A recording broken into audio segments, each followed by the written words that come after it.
Good morning. This is Nan Zangroni. I run Teaching and Learning Online, the YouTube channel. This is a new series. It's called Resources for Academic Presentation Newbies. And this is the first episode. It's called Watch and Learn, using YouTube to find your style. Okay, so first things first. What's a newbie? A newbie is a person who is just starting out in anything in life.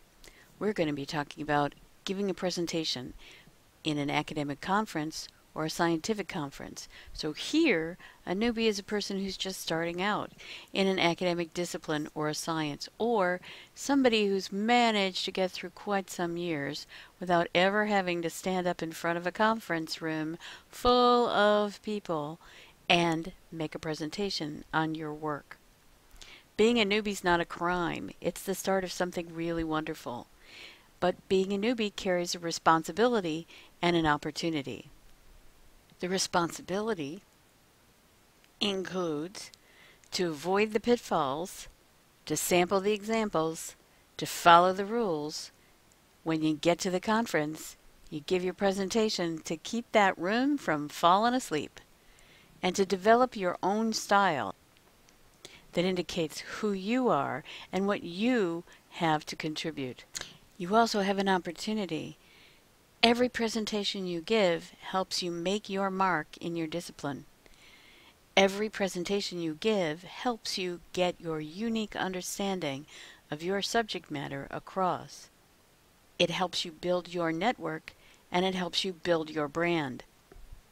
The word brand sounds funny in an academic context or a scientific context, but giving a presentation in physics or psychology or anthropology, it's the same as giving a presentation anywhere else. You're developing your voice, and that's a good thing. That's how science moves forward. That's how knowledge moves forward. We learn what we need to know. We start to do the work. We grapple with the people who came before us, and we present what we know, who we are, what our change is, what our new idea is. That's kind of your brand. Now let's wander off and see some things you can use to figure out your responsibilities and to open up your opportunities as a presenter in an academic conference or a scientific conference. Let's get started. So here we are sitting on my YouTube channel, and we've got the search engine open. What we want to do first is find ourselves opportunities to watch other people presenting and to decide, is that something I want to do? Is that how I want to do things? The easiest thing to do is to get into the search box and look for presentations in your discipline. I have a PhD in psychology, so the American Psychological Association is one of my professional associations. I'm looking for some examples of some great presenters so that I can think about how I'm going to present. So I've come to a playlist that I found on the first page called Videos for Psychology Teachers, and I found this guy. Now first let me say, when you look for an example of how to give a presentation at a convention, you want to make sure that you understand in what category is the person giving their talk. This particular guy, Dr. Buss, is giving an invited lecture at the APA convention in 2012. He's going to have a lot more time than most people. In fact, you can tell, if you look down here, that he had 54 minutes and 32 seconds. That's pretty considerable. So he gets to start his presentation in a personable way that's kind of leisurely, a way of walking into his topic before he gets to the meat of things. Let's see. Well, thank you very much for that wonderful introduction and for coming to this talk. It's a delight to be here and to talk to you about evolutionary psychology, why students love it, how to teach it. I've been teaching evolutionary psychology myself for many, many years, starting at Harvard and then for a number of years at Michigan and most recently at Texas. And so because I teach it every year and I love teaching it, I'm always struggling to devise different tools that will enable students to understand the logic of both evolutionary theory and evolutionary psychology. First, he's got a great, not very beautiful, but a great first slide that says what his title is and says who he is. Usually people put their affiliations on it too. He's introducing himself and saying why he's interested in this area and why he's going to be talking about what he's talking about today. Let's listen a little more. Greater clarity, greater depth.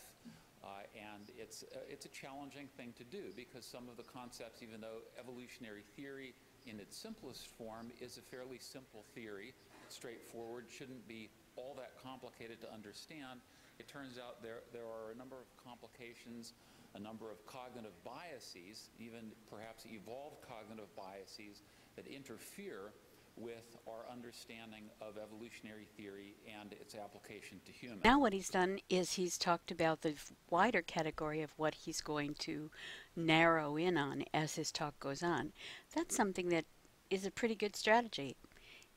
If you watch a lot of what's on offer at the American Psychological Association YouTube channel, you'll see that different presenters have different ways of presenting first themselves, then their general topic area, and then their more specific topic area. That's a great way to start. So this is another example. It's a talk from the Society for Scientific Exploration. Okay, well, let me begin by talking about what this talk is not.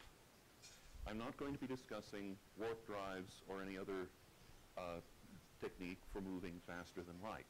When I use space propulsion in the title, I simply mean taking an object, preferably a spacecraft, and getting it to move through the three-dimensional space that we're all familiar with at speeds slower than light.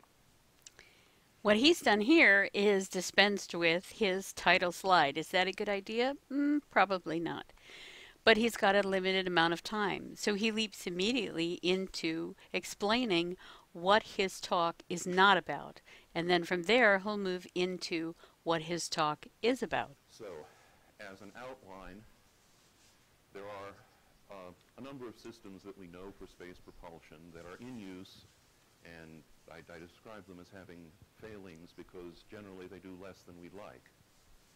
I'm going to discuss why some of these failings seem to be mandated by physical law, some theoretical alternatives that may allow better propulsion systems to exist. I'm going to review some specific proposals for such systems. But I ask the audience to remember that all of these specific proposals are speculative. So he's followed up his slide about what his talk is not about with a slide about the talk itself, outlining what the talk will cover. And then he goes to the basics and moves on from there. So that's one way to do it. So this person has 24 minutes, so he really has to get into his talk. Well, despite the title, I think I'm going to change it after that last talk on how to destroy a paradigm. Okay, now the source and nature of both dark matter and dark energy are the crises in physics in our modern day. These make the crises before the second revolution look like petunias. It is generally assumed that explaining either one or both of them together will lead to a scientific revolution. In 2005, the government formed a dark energy task force. Various NSF, NSA. So we have a title slide here, and we have a person who has jumped into his content matter right away and done it in a way that ties what he's talking about to presentations that preceded him, and in a way that's kind of colloquial and fun to listen to. So you get the picture. What you should do is go around YouTube, find the areas in which you're interested, see what kind of professional associations you can come up with, and take a look at their talks. See how people handle long time frames, see how they handle short time frames, see how they handle their slides, how much information they put on it, how much they don't, if they tell jokes, if they don't tell jokes, if they're informal, if they're formal, and just get an idea of what it is you would like to be doing. There's a lot of great examples out there of what to do and what not to do, and we'll talk about other aspects of presenting in the next video. So have fun searching